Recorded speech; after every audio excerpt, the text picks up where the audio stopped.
Okay, good afternoon guys. Wait na lang tayo ng 5 minutes before we start.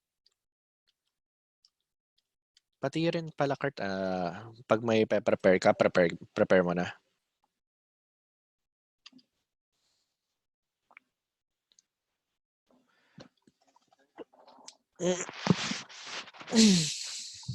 A gift from Zoom. Ayun, remove the 40-minute time limit on your group. Love it. Mhm. Ayun, okay na. No need to extend na. So, tanggalin ko na to. Okay.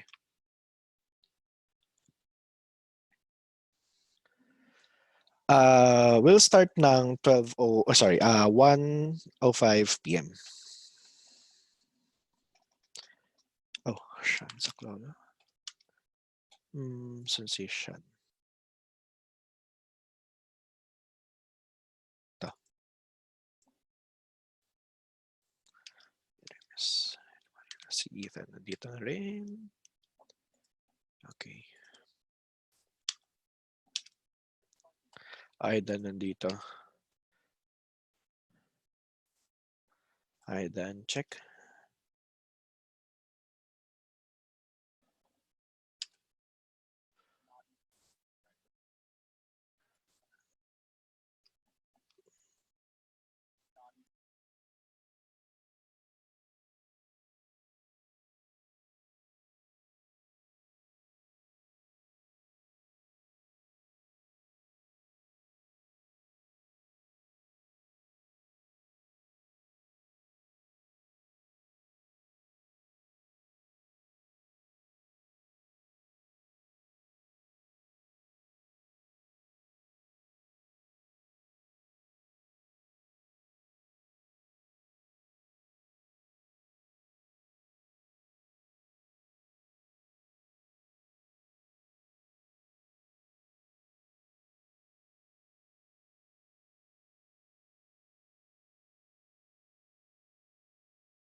Note na lang rin sa mga trial project participants dito. Pwede nyo sabihan pala yung team nyo na they can join anytime sa meeting nyo to. Well, assuming na hindi pa tapos.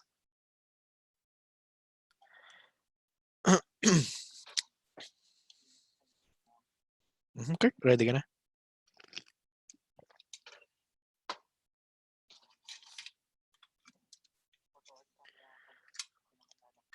Mm-hmm. Wow.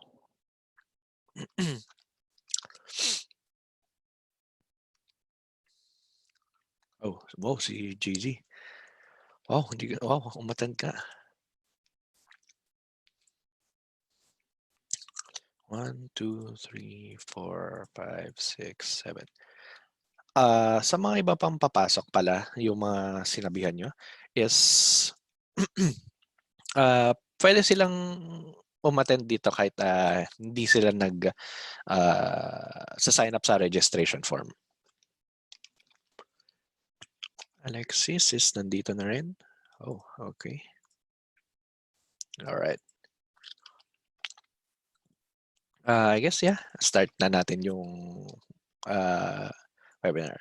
So first things first is I am Alec Balingao, Game Director of Mapua Game Consensus and ng Orient. Orient is an indie game development circle na founded noong 2018. We're a team na sumasali sa contest hosted by well-known organizations such as GDAP or Game Development Association of the Philippines and IGDA, International Game Developers Association, and sumasali rin kami sa contest na of ng basta various game jams, mga ganun. So currently, yung speaker ngayon is si Kurt, which is our lead game designer sa team namin. And also, thank you sa pag-attend sa 2-day webinar ng MGC namin. Throughout the meeting pala is nakamute kayong lahat. Only unmute if may permission na kayo para mag-unmute. Basta tanong nyo lang sa Zoom chat kung mag-unmute kayo and may sasabihin kayo. And also, if you have questions is type nyo lang rin sa Zoom group chat tapos yun, send nyo lang. We'll be answering those questions pag may free yung speaker, pag free yung speaker. Okay, Kurt, sige, take the stage. Hello, everyone. Okay. Hi, I am... Alright lang, screen share ko lang. There we go. Kita na ba, Alec? Yeah, kita naman. Okay, so let's start. Setting up your design pillars. Hi, again, I am Curtnil P. Varela of Team Orient, the game designer for Team Orient. And my talk today is all about game design. So before we start, let's define what is game design, right? Okay, what is game design? Honestly, maraming sagot dyan. Game design is very general. You can throw it anywhere sa mga laro. Usually, whenever someone's critiquing a game, they usually say that, oh, yeah, the game design is good, game design is bad. But what is it exactly? Here are two definitions I found in the internet. Read them on your own because I'm lazy. But if you ask me, game design is... Kunin ko lang pen. Game design happens before the development process. Game design, this is the blueprint of what you'll be making in your game, what you'll be developing, right? It is the who, the what, the when, the where, the why, and the how of the development of your game, right? So as you can see, very general. Also, I noticed some of the I'm familiar with some of the participants. Hello. I know some of you are programmers, some of you are artists, and my talk today is all about game design. You might think that it won't help you at all, it won't be informative, but I like to think that everyone can be a game designer. With just the right tools and just the right thinking, you too can be a game designer as well, in your own ways. Okay, so setting up your design pillars, right? Well, I lied. We're not going to be setting up your design pillars. That's boring, and I don't want you guys to bore you to death. Instead, we're going to be doing something much more fun, something much more exciting, which is we're going to be making the game design table. Not the table that's graphic and shows the information. No, we're going to be making a literal table and think of it as game design, okay? So I'm gonna stop babbling and let's head on to it. So here's the table. We're going to be making a table. You guys are going to be joining me, and I hope you learn something from it. We have 5 parts in this table. So let's head on to the first leg. Leg number 1 is named core design. This is what makes your game great. This is the identity of your game. Okay, I put here more than just the mechanic. You can't put a flying mechanic in your game and call that a core design, right? And if you are going to make core designs, I want you to focus on only 3 to 5 for now. Only 3 to 5 core designs. Why is that? I want you to give emphasis on it because it will be the identity of your game. It's what will set it apart from the other games, right? So I know it's still pretty vague what I mean by core designs. So I have some examples here, and these are just my speculations. I'm not sure what the actual creators of the game were thinking, but here are some speculated core designs from other games, right? Minecraft. I'm sure everyone knows Minecraft. Everyone loves Minecraft. It's still popular till today. So some of the core game designs I found with my experience in Minecraft is limitless building capabilities. You can literally make anything in Minecraft. You can make skyscrapers, you can make a house, you can make cars, and there are some mods created by the community that can make those things actually functional, right? So limitless building capabilities. Nasa pangalan na nga yung Minecraft eh. So, craft, paggawa. So building. Huge explorable world, right? From the sky to the bedrock hanggang sa pinakababa, pwede mong puntahan. And in that whole world, there are tons of resources and minerals that you can obtain to utilize and help you with your experience, or you can use those spaces, build whatever you want, do whatever you want in those places, right? Huge explorable world. Next is lighthearted and fun tone. So, as you can see in the picture, puro square sila, walang realistic whatsoever. It's because they want to have that cartoony, fun vibe, And have you also seen the farm babies, the farm animal babies? Di ba? Ang cute nun. So, kung hindi yun lighthearted and fun, ewan ko na lang. Next is relaxing atmosphere. So Minecraft is filled with menial tasks, right? So you want to make a glass dome, you're gonna need to get a lot of sand. So pupunta ka dun sa beach, kukuha lang ng sand, and paano mo gagawin yan, right? So literal, sa mouse mo, magle-left click ka lang gamit yung shovel. Tapos, minsan pumipindot ka ng W para mag-move forward, mag-space. Di ba? Parang ang boring. But there's something relaxing about that experience as well. Especially when the music hits, like that jukebox Minecraft music. Yeah, that hits different. Relaxing atmosphere. Again, this is just from my point of view. Another example is Undertale. Undertale was a game famous in 2015 or 2016. I forgot. So one of its main core designs is compelling story. Its compelling story is a little bit on the nose, right? If you have played Undertale, but it is genuine in a way that it will stick to the players who experience that. It definitely taught me a lesson, even if medyo obvious yung lesson, ma-feel mo pa rin and natuto ka pa rin in the end. Its story and gameplay intertwine. Paano ba to?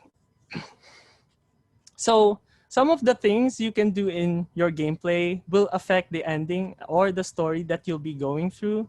And some in the story, some of the choices you have in the story could affect your gameplay as well. So they have that kind of cause and effect relationship. And that's that's one of the core designs in Undertale. Also, humorous and lovable characters, right? I'm sure at least merong isang character sa Undertale na naaalala nyo. They all have their weird, eccentric way of life or speaking sa dialogue and their desires. And I don't know, it's genuine. So it really sticks to you. So again, first leg is core design. It can be anything you want, really. As developers, since you will be making a game from scratch, so you can focus on whatever you want, right? This is the core design. So are the things that you want to focus and give emphasis to. So I listed here, it could be the music, it could be the feel, character design, purpose, world design, aesthetic, writing, level design, UI, sound design. Marami. Okay, so basically anything nga. Tulad nga sabi ko. So yun yung first leg, right? Okay. So napuno natin yung first leg. meron pang 4 na natitirang parts. Leg number 2 is core game loops. So as the name suggests, core game loops, paikot-ikot, right, na laro. So yung una, core design. Yung pangalawa is core game loops. This is the basic repeated process the players go through, right? So, think of it parang yung daily task mo araw-araw, right? Maligo, ganto, ganyan, ganon. In core game loops, you want to make sure that the players are rewarded for whatever loop they go through. And core game loops are often object-driven. Okay, I'll be explaining these in a bit. But first, I'll give you an example, right, of core game loop. Think of core game loop as Fibonacci sequence. Fibonacci sequence is a good example of core game loop. It spins around, yet it gets bigger every loop it does, right? So, okay, here's some example. League of Legends. So, I'm not sure kung aware kayo. League of Legends is a MOBA game. And in this slide, I'm mostly talking about MOBA games and first-person shooter games, since they usually use the same core game loops model, which is they have this ranking system, and each time you win in a ranked game, you gain points, and if you lose points, right? Since it's a competitive environment. So I said earlier that it is objective driven. So let's say ako, naglalaro ako ng LOL, right? Naglalaro ako League of Legends. And gusto ko ipakita sa mga kaibigan ko na, hindi, magaling ako. Diamond player ako, right? So magra-rank game. Paulit-ulit ako maglalaro, right? So nakikita niyo na ba? Yung core game loop dito is every time natatapos yung game, either makakuha ko ng points or mababawasan ng points. And yung thing is, as game designers, you need to make sure na marirewardan sila sa loop na yon. You could say na na-rewardan sila kasi nakakuha sila ng experience or knowledge. Natuto sila sa game na yon, right? Well, since yung MOBAs and FPS usually very competitive, iba yung sa kanila. But then again, ayun, nakikita niyo yung core game loops, right? Paulit-ulit siya naglalaro para makuha and ma-attain yung objective niya, which is yung diamond na rank. You could also say na yung mga MMORPG may core game loop din siya, right? Let's say gusto kong mas maging malakas, right? Gusto kong sumama sa mga high-level raid. So you need to have better gear. To have better gear, you need to join raids. And to join raids, you need to have better gear. So it's like an endless cycle of self-improvement for MMORPGs. Oh, and another example is Fate Grand Order Arknights. I'm generally speaking about mobile games as well. So, okay. These games usually have a stamina system, daily quests, and is character-based.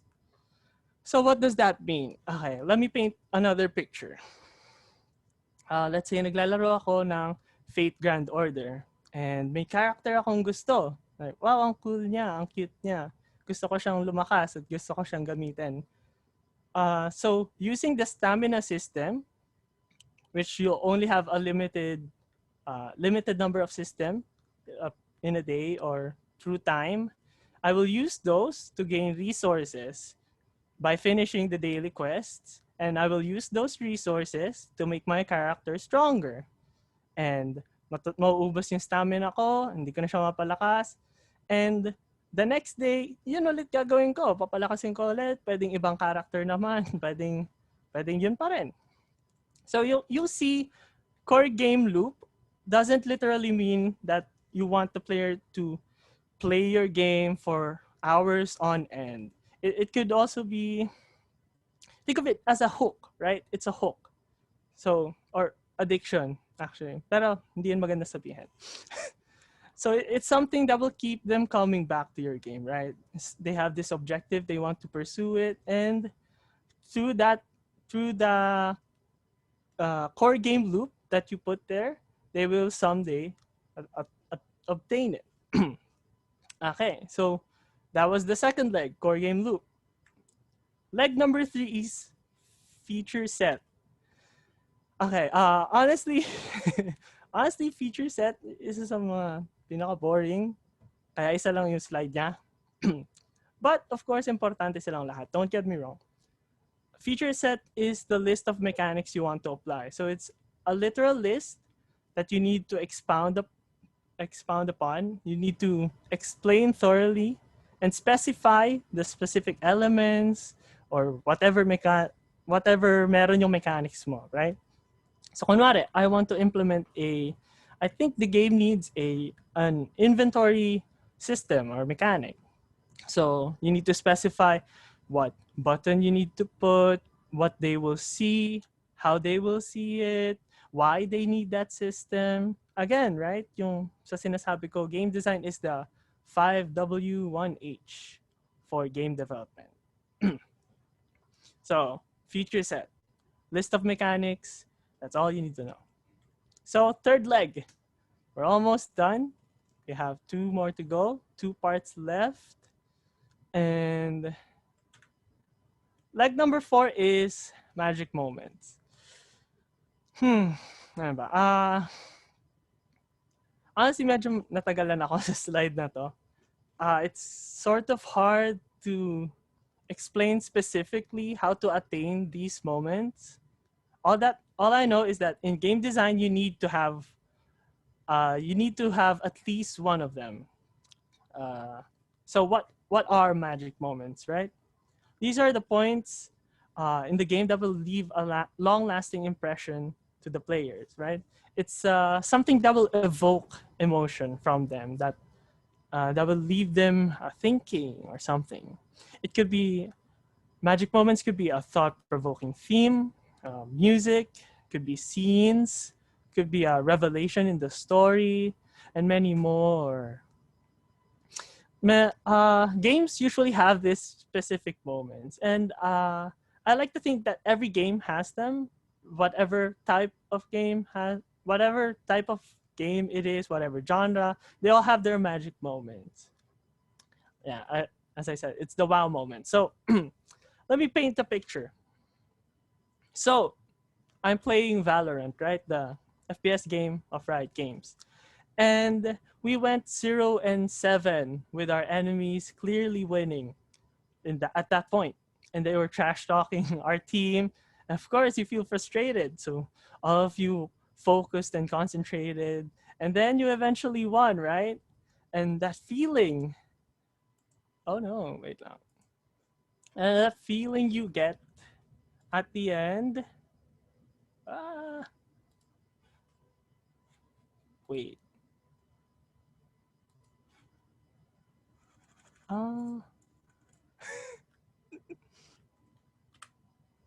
There you go. So at that feeling you get when the victory screen comes up and then you hear the sound that is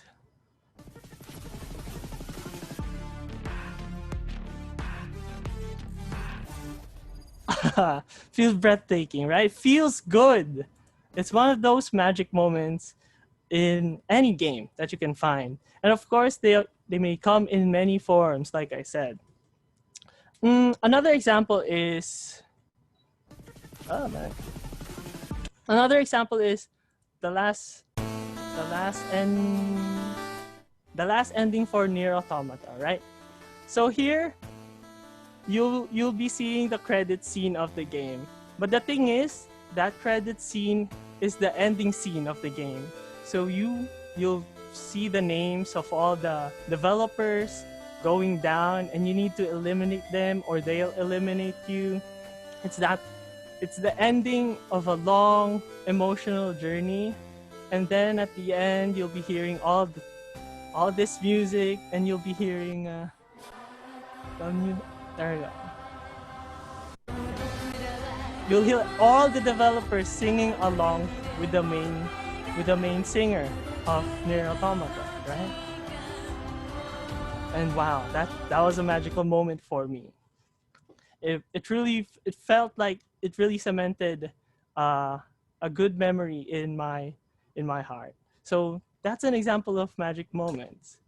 Something I have a hard time sharing how to do it.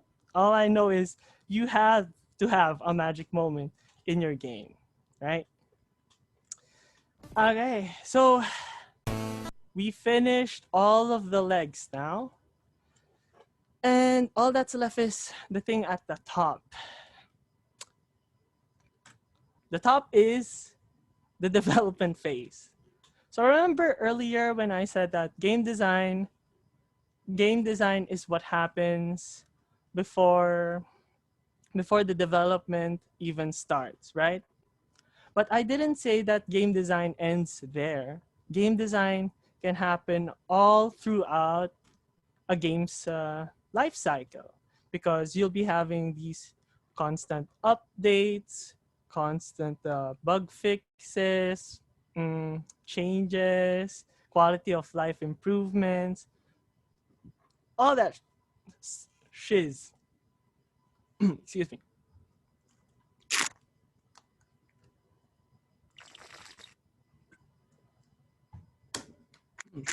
Sorry about that. Again, I put development here because game design happens all throughout that time as well. I put prototyping because after you finish those 4 pillars or 4 legs of your table, it's time to create the top, right? Because we're making a table. If you guys forgot, we'll be making the game design table. So prototyping is the number one thing here, right? So we'll be beginning alpha testing. Uh, the developers will be experiencing the game and they'll be testing it out. They'll be seeing the problems. And of course, game design still applies to that. And again, when starting the development, I want you all to remember the 4 pillars or the 4 legs that we all have, right? I want you to keep in mind your core designs because that's the identity of your game. It's what will set your game apart from others. It's what you put emphasis on. It's what you want your players to focus on in a way, yeah? Finalize and apply the core game loop. Make sure it's spicy and they want to actually go through the game loop again. They don't feel like they're suffering because of it. Make sure to reward them for playing the game again, right? Third one, develop your feature sets. I know it's boring, but this is developing your feature sets. You'll be seeing the tangible or the visual implication of it. This will be the feature sets is the major elements that your players will be experiencing actually, right? So since those are the actual mechanics that will make the game, it could be like you would put physics mechanics and all the other math stuff. So develop them there. And lastly is create the magic moments. Moments, plural, if you're really that good. But at least have one magic moment so that your players will have that wow moment and they'll want to share that experience with others. Right? So now we have our table. We have our game design table. But okay, let's see first, right? So we have our core designs. We have our core design. We have our core game loop. We have our feature set. We have our magic moments. And we have the development phase. So what does that mean, right? What does that say? Well, now we have the top part of the table, which is where you actually put the things on the table. It's the actual functional part of the table. It all connected the foundational legs. So now they're all standing together, serving one purpose. It's built on good foundations.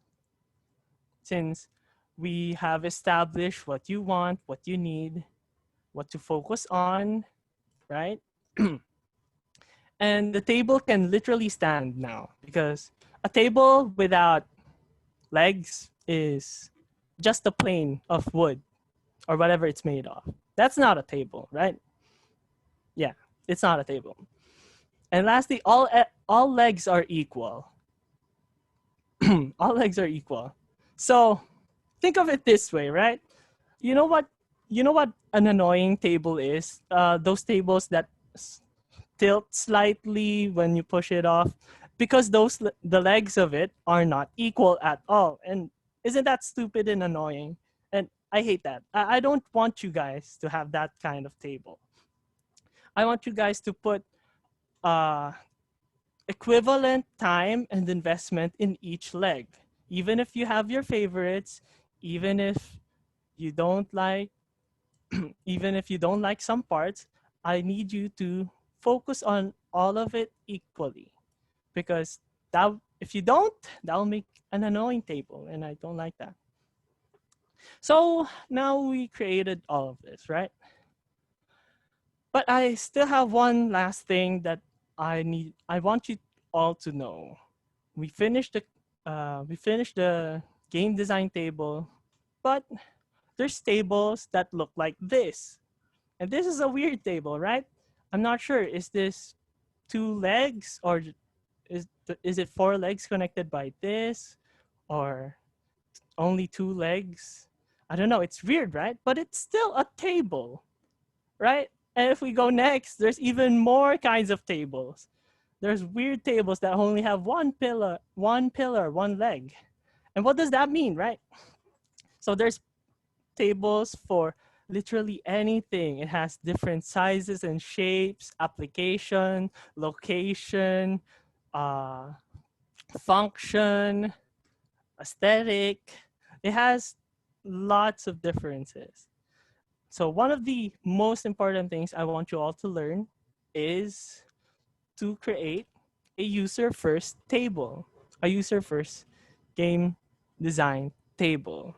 Because in the end of the day, we're creating this table not for us. Well, maybe for us because we need to make money, but it's for the users, right? We're not going to be the one playing or using that table. We're not the one who will be enjoying a table for children, right? So think of it this way. When you create a table, make it user first. Make it functional. Make sure that it's not one of those annoying tilting tables. Make sure that all the parts it has are well built, are all solid. You'll put your thought and time through it. Make sure that it's a table that the users want, because nobody will buy your table if they don't want it. So make it something that they'll want, something that they look like they want, and something that after they use that table, oh wow, they will want it, right? Make it like that. And of course, lastly, make it a table that they will need. Make it a table that will be appropriate for them. Think of a table for children. Adults wouldn't be needing that, right? So make sure that you think of the user first, like who will be the target audience of this game, because most of the design of your table, the length of its legs, the size and the width of its top will depend on what they need, right? And honestly, that's all. Now you all know how to create tables, the game design table. And I just want to say, make them solid tables, developers. I was supposed to put gamers there, but that is cringe. Thank you all for listening.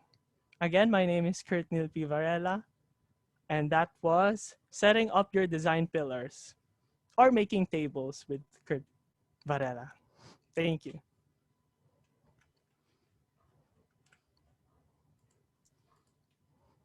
All right. So, pag may mga tanong dito yung mga participants, if you have questions, just put them on the Zoom group chat. Yeah, go down and go. Uh, We'll be ga- entertaining anyone. Gaming table. Okay, sige. For now is wala pa naman mga tanong yung mga participants. Ako, Kurt, may tanong ako sa'yo. Ano Okay. na naman to? Okay, Okay, sure. so ito. 4 questions. And kasi yung last question is papabahin ko pa sana. So, but check natin kung mabot tayo dun. So, firstly is, as a game designer, what would you do when you and your team has conflicting ideas and designs? Anong gagawin mo kapag let's say 5 kayo? Mm, Sorry, dalawa na lang kayo sa isang team. Tapos may conflicting ideas kayo. Like ito is gusto top-down RPG, tapos mm. isa is 2D platformer. So, anong gagawin mo as a lead designer para i-manage sila? Kasi different yung mechanic nitong isang nito sa isang nito, 'di ba? Di ba sa Mm, top-down and platformer. So, paano 'yun? mm. So, I have may tatlong bagay ako nasa isip. Dalawa nagsisimula sa letter C at yung isa nasabi ko rin sa kanina. So, yung dalawa is make sure to communicate and to compromise. Kasi Mhm. syempre, hindi pa nga nagsisimula sa development yung team nyo, watak-watak na agad kayo. Hindi magandang sign yun. So, Sorry. make sure na na hindi lahat na idea mo is perfectly correct. Syempre lahat yan may flaw. Yun yung idea nila ganun din. Kaya nga nag-work together kayo to patch those flaws out, right? So, kung hindi agree, ayun, work things out, communicate. And tulad yan ng sabi ko kanina, make a user first table. So, syempre in the end of the day, you need to design it for those who will be using it. So, posibleng siguro paano ba to? Mhm. Maghahanap ng mga good example to show na yung gantong klaseng table gumana to para sa kanila. So, parang ano yan? Referencing, I guess. Mhm. Yeah. Ayun. Uh, mm, may iba ka pang example for it? Kasi sa example may ano eh. What if, sige, both sides is nakahanap nga ng perfect example na to support Mm. their ideas. So, paano sila mag-workout kung ganun nga? Let's Yan. say, ayun. Bab- Babalik dun sa dalawang C, communicate and Yan. compromise. Okay. Yeah. Kailangan nyo lang i-mold yung idea na yon in a way that will be acceptable for everyone. Okay, okay, good, good, good. Okay, so sa next question ko is, what is the difference of the core game loops and magic moments? Kasi, I mean, is it different ba yung casual rewards from the core game loops sa magic moments? No, no, no, no.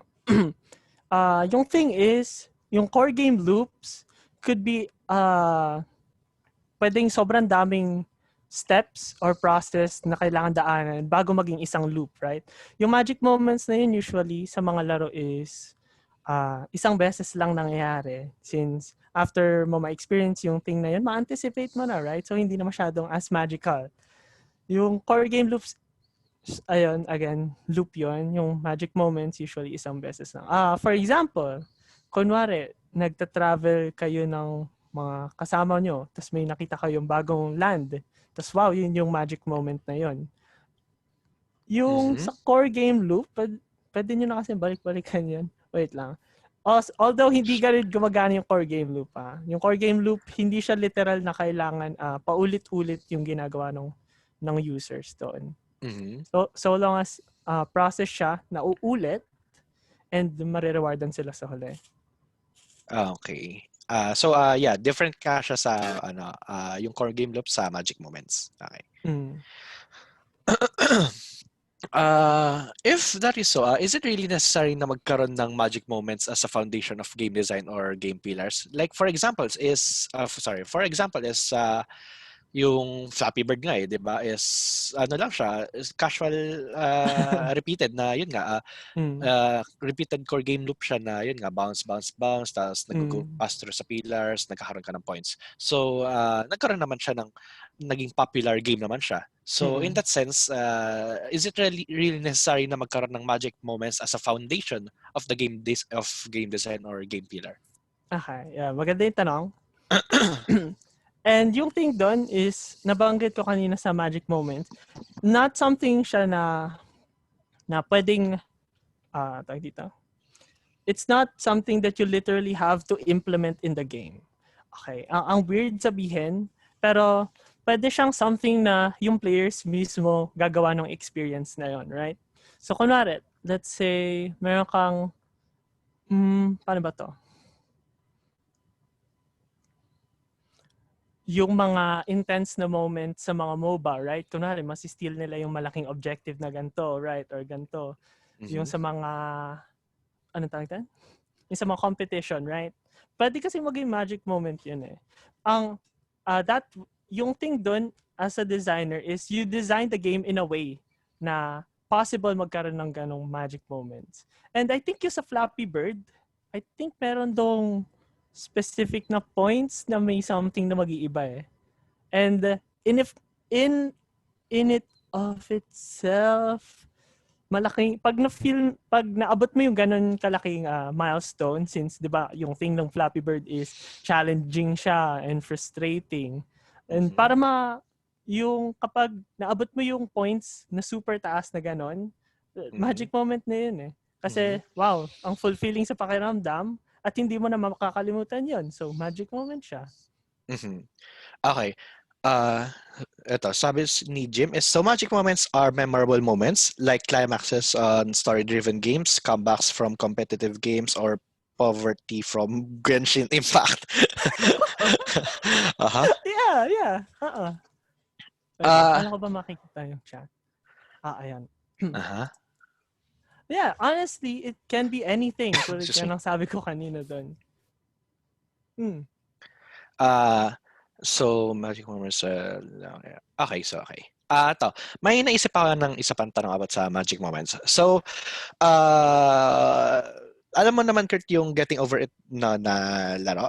Yung, yeah. So, counted ba as magic moment yung frustration as a gamer? Like, kunwari, nasa pinakataas ka na, di ba? Tapos biglang nagkamali ka, babalik ka sa pinakaumpisa and shit, right? Like, shit. Okay. Bumalik ako sa umpisa. So, counted ba siya as a magic moment? And kung count mo man siya, positive ba siya or negative? Okay. So, yung thing ng game design is, ako personally, it's not, hindi para ano to? Para, hindi, ano to? Hindi para if baby feed mo yung players, right? Siyempre, gusto mo gumawa ng laro na ma-challenge sila. Kasi kapag na-challenge sila, ma-earn nila yung reward na, wow, na-defeat ko tong boss na to. Kaya nga, ang daming tao may gusto sa Dark Souls, right? Since mahirap yung laro. And each boss na makakalaban mo doon is fulfilling. So, yung sinabi mo sa Getting Over It, pwede kasi yung magic moment na yun is unintentionally nalagay ng mga developers, right? So, while you play Getting Over It kasi, from the user's perspective, right? So, yung top na naabot mo, yun na yung parang na-set mo na personal best, right? And syempre kapag ano yun? Pag lagpasan mo pa yon, edi, I guess pwede siya mag-count na magic moment since ang design ng game designers doon is maging super hirap and very punishing, right? Very punishing sa players na konting mali yung pagka mo ng mouse, mahulog ka ulit. So yeah, I think pwede rin siya mag-count as magic moment. Okay. So next, sige, tama kay Jeffrey. Is accidental bugs such as Bethesda does with their games a magic moment as well? Oh yeah, accidental bugs. Wait lang. Gusto ko tanong sana kung meron kang specific na example na nangyayari doon sa Bethesda games kasi hindi ako masyadong familiar sa kanila. Although alam ko yung meme na maraming bugs. Yeah. Accidental bugs such as Bethesda does with their games a magic moment as well. A magic moment as well. Skyrim glitches. Okay. I guess yes. Not not hindi syempre sinong developer yung naglalagay ng bugs na intentionally, right? But as long as it evokes the feeling na, oh, wow, bakit may ganito? Wow, bakit ko nagagawa yun? As long as memorable, honestly, pwede mo siyang i-count na magic moment. Pero hindi na siya sa side ng game design, I think. Ano ko lang pala, i-expand ko lang yung question ni But Joffrey. these things are Easter eggs now. Ayun pala. Yeah. It's just that players na. Maybe sadya na nilang ginagawa yun, and that way, the magic moment nga yun, kung ganun. Okay. Eto Kurt, in general, as a game designer, how do you usually start game designs from scratch? Like, kunwari, 5 kayong magka-team na gagawa ng game. So, merong 2 artist, 2 programmer, and 1 game designer. So, solid foundation, right? Merong artist, merong programmer, and merong nag-iisip na kung anong game nyo. So, as the sole game designer, paano mo sa-start yung game mo? Game design mo? Kasi maraming factors eh. So, yun. Like, ano yung unang pag-iisipan mga ganun? Okay. So, tulad nga nung pinakita kong paggawa ng table, kasi basically, that's my process with how I design games. Pero, magsa-start siya dun sa user first table, and then magsa-start dun sa core design, and then core game loop. Punta ka ulit dun, Kurt, sa user first slide. Okay. Ayan. Okay. So sa user first table, kailangan functional, want, and need. Usually, ito yung pinaka-iniisip ko. Since sila nga yung maglalaro ng laro, hindi naman tayo. So, dapat something na ma-enjoy nila. Something na malalaro talaga nila since functional and bearable. So, nandun yung quality of life. Pero, yung iba doon na sa development na. Pero, syempre, iniisip ko na agad din yung mga ganon. And something na kailangan nila. There you go. Okay, sige. Wait na lang muna tayo ng iba pang questions. Yeah, wag kayo mahiya magtanong. Yung topic ko nga literal na paano gumawa ng table. So, hindi nyo kailangan mahiya sa akin.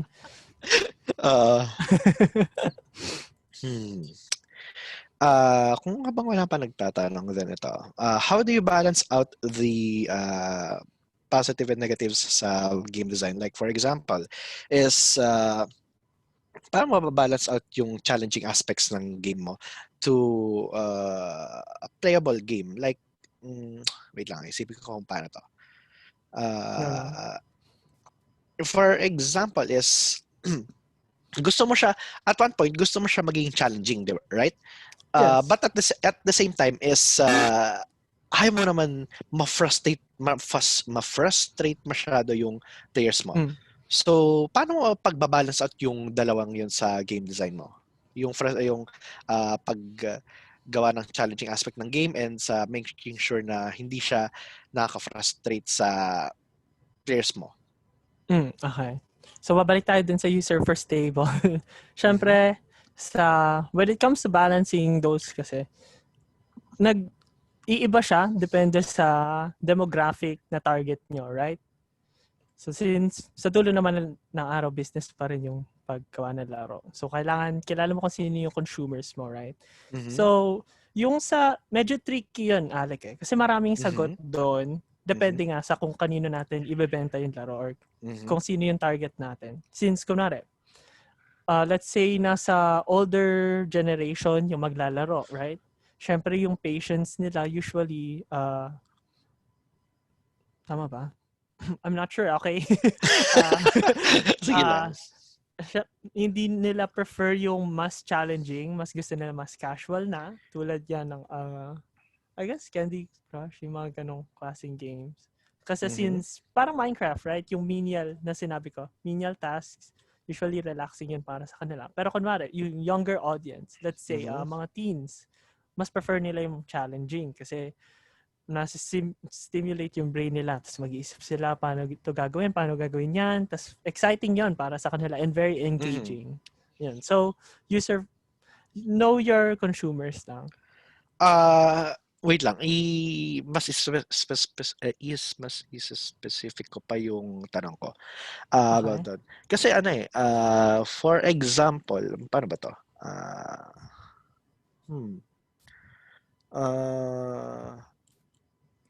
Kasi yung tinatanong ko is frustration, right? Sige, kay David na lang muna. Do you often find yourselves in a slump mid-development? Ay, nako. Ayan, Kurt.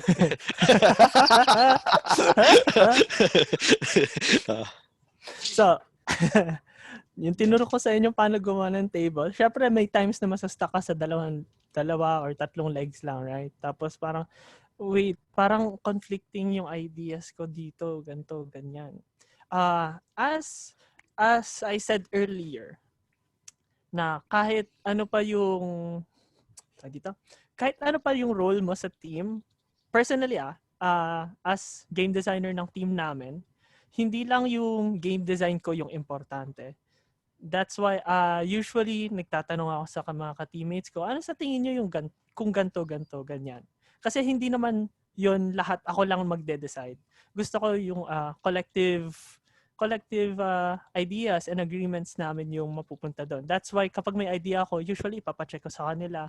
Kapag stuck ako, usually itatanong ko sila, maghihingi ako ng advice, or usually maghahanap ako ng inspiration, or usually magte-take time off muna ako. Ang nangyayari kapag nagkakaroon ako slump is naglalaro na lang ako.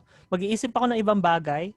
Tapos kapag binalikan ko yung problem na yon, usually may iba na akong insight or perspective dun sa problem na yun. Tapos madali ko na siyang ma-overcome. Ayan. I hope that answered it. Also, how often? Very often. Very.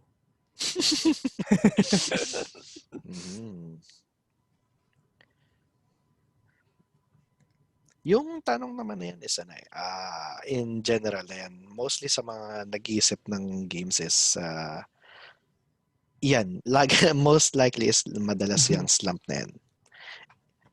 If hindi ka nagkaroon ng slump, hindi ka nagkaroon ng stuck, then most likely may mali dun sa game design na ginagawa mo.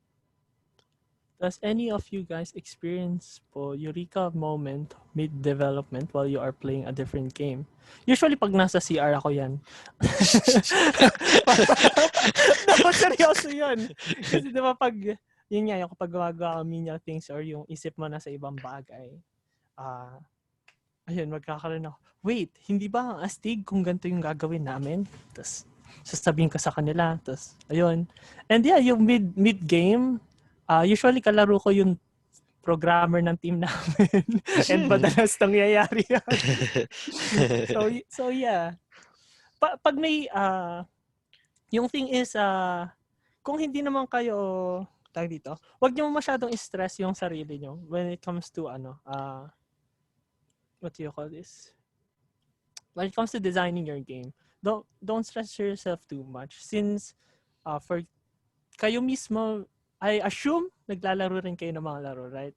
So meron na kayong innate knowledge, experience, or feel ng kung ano yung mga usually dapat mangyari. So kung nakakalimutan nyo yung parang paano natin ito i-solve, paano to ganyan. I'm sure somewhere sa experience nyo nakalaro na kayo ng laro na nasagot yung question mo na yan.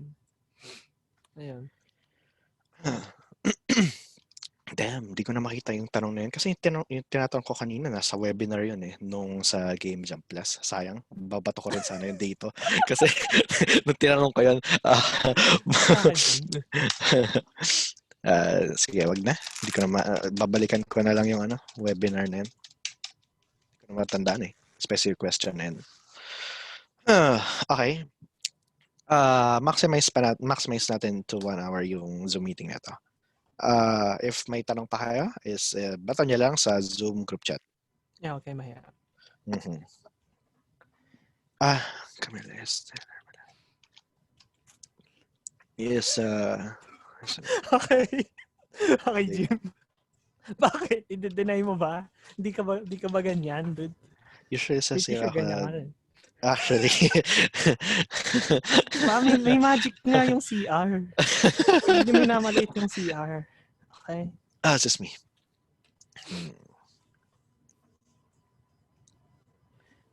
Sa mga nagta-trial project dyan, lalo na sa, pala no, is si Aidan pala yung team niya, Kurt, is tapos na. So, Oh, si Kurt pala is part ng, ng sa inyo.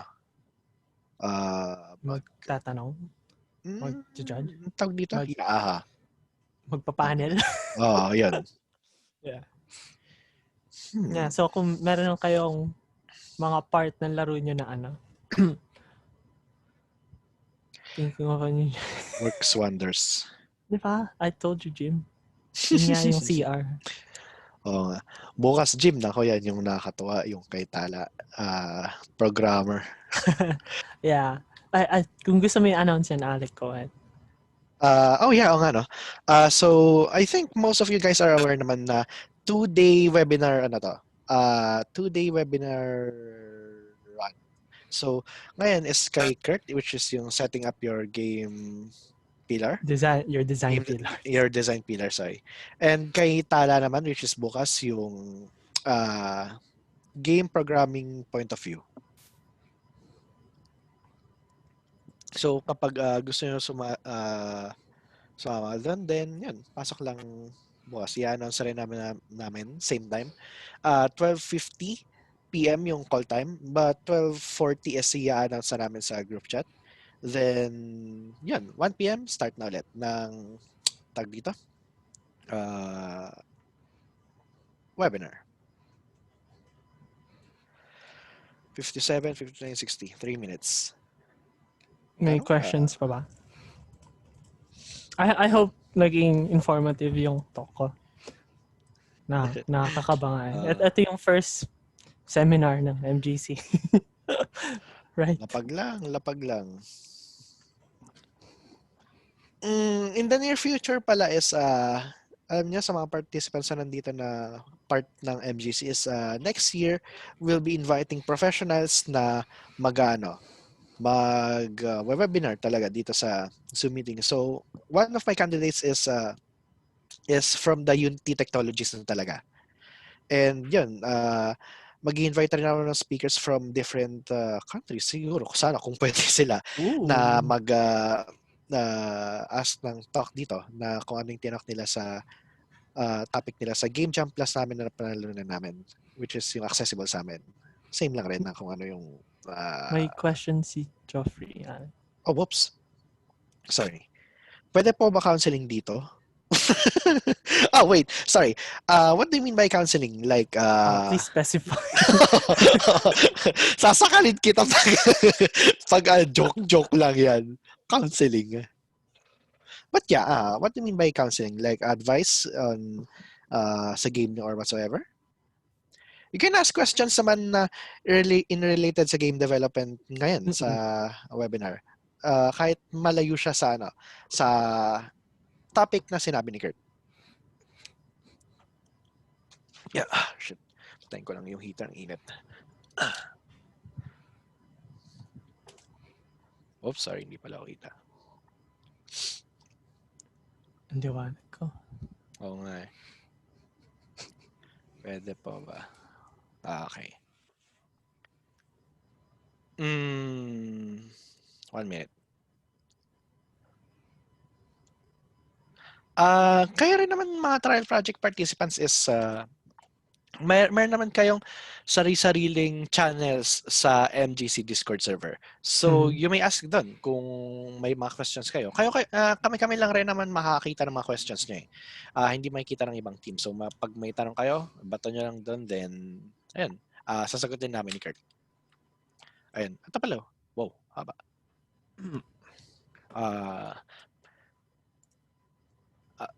I need counseling because it's about to be unique with my creations. But then what I want is just that I want to make games that will give hope for people who are loose because my inspiration for game development is mainly because I want people to find a place in games that I found when I was also experiencing dark times back then.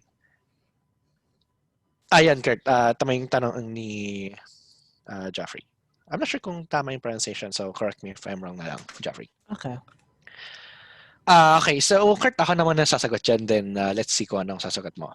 Honestly Sure. is, Joffrey, as a game director, is, kasi lead game designer rin ako eh. So kapag may pinipitch secret, sa akin na rin dumadaan. At kahit ano pa kaganda yung yung game mo, kung wala ka naman purpose sa paggawa ng game mo, then excuse me, then ano siya, like anong klaseng game to? Kasi yun yung pinaka wala sa mga nakakalimutang aspect ngayon sa game ng mga game designers eh. Yung aspect na yan na why do we as game designers create our games? Kailangan may pulling effect ka dyan. Like, kunwari, kasi ako, yung first na, game project ko, which is Book of Sorrows, Chapter 1, A Lost Friend, is may gusto akong parating. Ayun, may gusto akong i-share sa iba na what I think is right, parang ganun. Kasi game development is the same as, what I think, as other forms of art. Like, kunwari, you're making a book. Gumagawa ka ng movie or nagpe-paint ka, mga ganun. So, same, siya.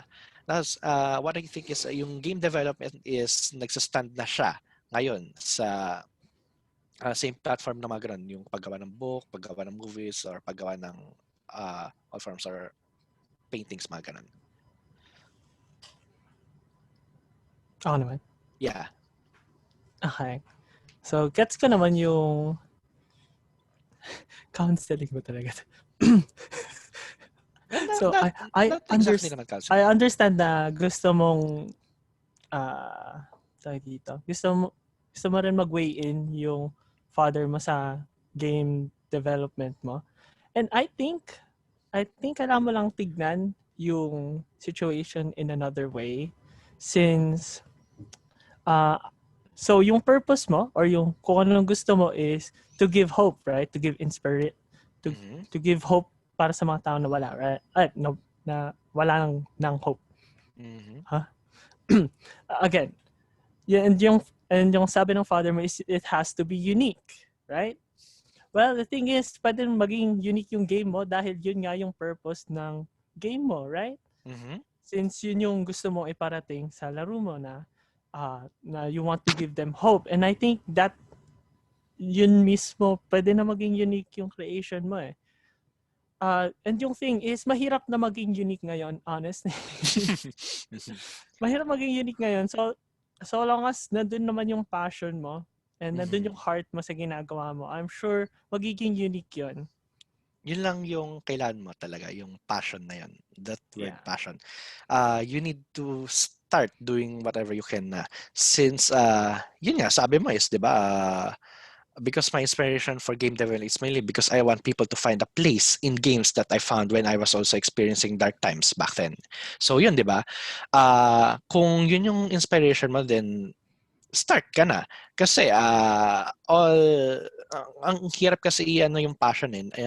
Like kunwari, pag busy ka na and in the long run, like may ginagawa ka na, yan, pag nasa path ka na kasi talaga na ganyan, hindi mo na may isip yung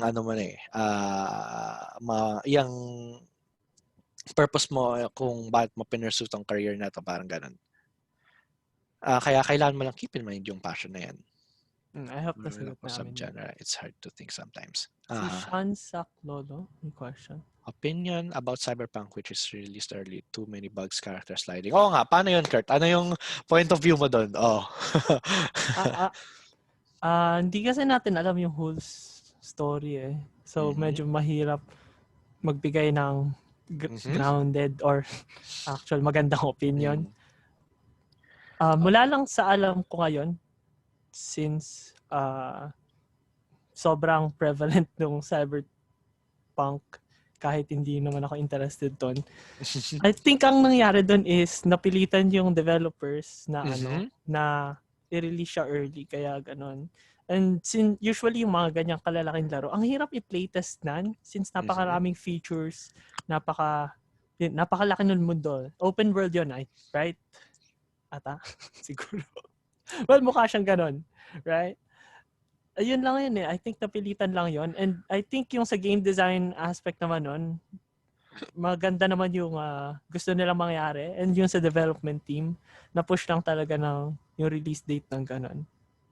So, well, sad na ganon. Since syempre tayong consumers, mas prefer natin yung quality product kaysa yung product na mas maaga lang darating, right? Since mas may enjoy natin yung quality product. They said they received death threats. Yikes. Yung Cyberpunk devs. Pero at the same time, paano kaya yun? Di ba? Ang hirap itimbang ng mga ganong laro So, I guess, magkaibang genre kasi yan. Like sinabi ito ni Jeffrey sa Genshin Impact itself, 2K ages na close beta. But kasi, di ba no, Kurt, is different genre sila. Iba yung... Iba yung... kaya hindi mo sila pwedeng pag-compare. Well, pwede, pero mga piling aspect lang. Yeah. Ayan. So, kung may questions pa kayo, go ahead. And kung wala na... Okay. I think pwede na naman yun. Anong oras ba tayo nag-start? 12:05. 1:05. Okay, 1:05. So, naka-isang oras na tayo. 5 more minutes. 2:10 and then natin yung meeting. Again, gusto ko lang mag-thank you sa lahat ng nakikinig. I hope may naintindihan talaga kayo sa mga pinagsabi ko and ma-apply niyo yun sa mga magiging future projects niyo. Since medyo maliit yung tingin. I think yung game design, malaking bagay siya ng game development. Since yun nga yung blueprint ng mga bagay ng kung ano yung patutunguhan. Actually, sige. GDD lang naman talaga yun yung blueprint na tinutukoy ko doon. I'm actually amazed that 2D games still rocks in this age and generation. Yeah. Naisip ko na rin pala, yung... Shit, nakalimutan ko na naman. Especially Dungeon Time. Magandang yan. Gets ko yan, Jeffrey, kasi alam nila na may dedicated consumer sila. So alam nila na yung ginagawa nilang table na yun is may gagamit talaga at may mag-enjoy. Kaya yeah, I mean, ako rin masaya rin ako ng mga 2D games. Yung Transistor, oh baby. Ayan. Yung dun pala sa sinabi ni Jeffrey na I need counseling, yung pinaka best advice ko is ito, prove it yourself. Kailangan mo na i-prove kung gusto mo na yung counseling mo, di ba? Is, because parang gusto mo na gumawa ng game or something mga ganun. So, kailangan mo na i-prove sarili mo na kaya mo na gumawa ng mga ganun. Start now on what you can do. Prove what you can make. Parang ganun. Kahit little by little.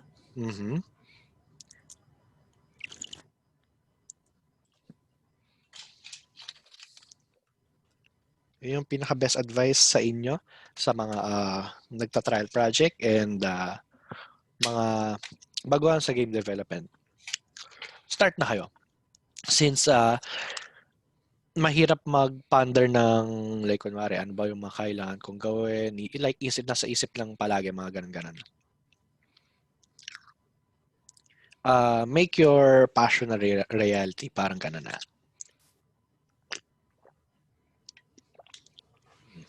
Ano, 1 minute.